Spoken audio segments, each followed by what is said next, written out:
शरयूज किचनमध्ये तुम्हा सगळ्यांचं स्वागत आहे। शरयूज किचनमध्ये आपण वेगवेगळे पदार्थ बघत असतो। आता जे आपण पदार्थ बघतोय ते थंडीत खाण्यासारखे पदार्थ, म्हणजे थंडीत येणाऱ्या भाज्या, थंडीत लागणारे सगळे पदार्थ। त्यातला एक पदार्थ म्हणजे मेथीचे लाडू। अतिशय पौष्टिक, मुलांना आवडणारे, त्याचबरोबर आपल्या डायबिटीज पेशंटना सुद्धा चालणारे, थकवा कमी करणारे हे मेथीचे लाडू। तर त्यासाठी काय काय घटक पदार्थ लागणार आहेत ते बघूया।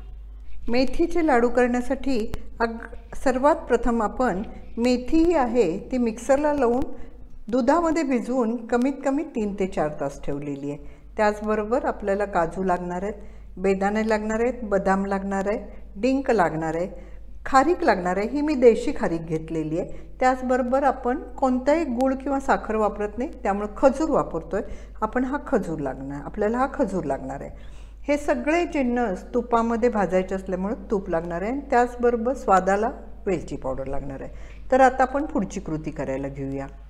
आपण एका पॅनमध्ये सगळ्यात प्रथम तूप गरम करून घेऊया।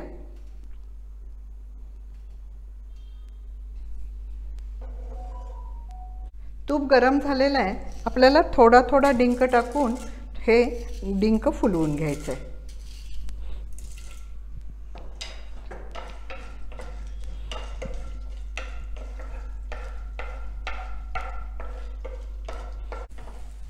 ह्याप्रमाणे सगळा डिंक आपण मंद गॅस करून फुलवून घ्यायचा। डिंक मात्र चांगला फुलला पाहिजे। आणि एका भांड्यामध्ये काढून घेऊया।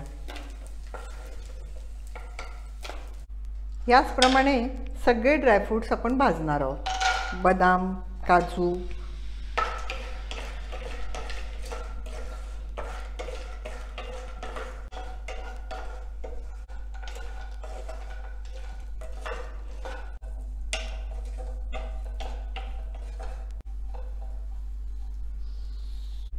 आता सगळ्यात महत्त्वाचं म्हणजे आपण पुन्हा पॅनमध्ये तूप टाकायचं आहे आणि त्यामध्ये जी भिजवलेली आपण आपली मेथी आहे ती आपण दुधात भिजवून ठेवलेली आहे, ती चांगली भाजून घ्यायची आहे। चांगली अशी ती घट्ट होते आणि ती भाजणं अत्यंत गरजेचं असतं।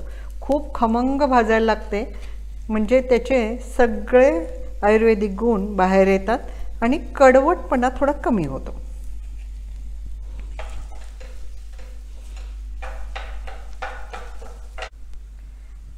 आता आपल्या ह्या मेथ्या आहेत ज्या आपण दुधात भिजवून ठेवल्या होत्या, चांगल्या तुपात खरपूस भाजून झालेल्या आहेत। थोडासा त्याचा चॉकलेटी कलर आला आणि त्याचा कच्चापणाचा वास गेला की गॅस बंद करायचा आहे आणि हे गार होऊन द्यायचं आहे। आता जे आपण ड्रायफ्रूट्स सगळे तुपामध्ये परतून घेतलेले होते ते मिक्सरला बारीक करून घेऊया। आता मी हे मेथी गार करायला ठेवते।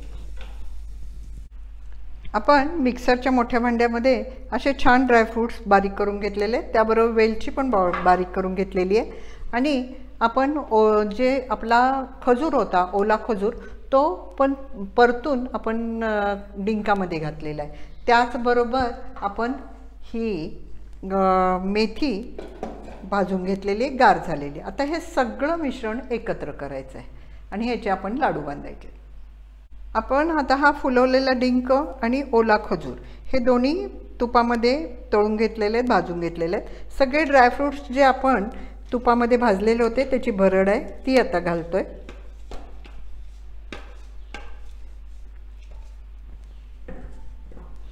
त्याचबरोबर आता आपण मेथी जी भाजून घेतलेली होती तुपामध्ये छान, ती घालतोय आणि आता सगळं हे हाताने चांगलं मिक्स करतोय आणि त्याचे लाडू बनवतोय।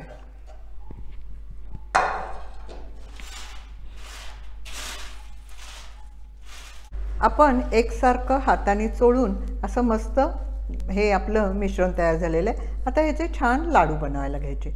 छोटे छोटे छोटे लाडू घ्यायचे बनवून, म्हणजे काय होतं, नाश्ता केल्यानंतर दररोज एक लाडू जरी खाल्ला तरी तो खूप पौष्टिक असतो। मुलांना दुधाबरोबर हा लाडू दिला की त्यांची इम्युनिटी खूप झटकन वाढते। तर असे आपण लाडू बनवून घेऊया।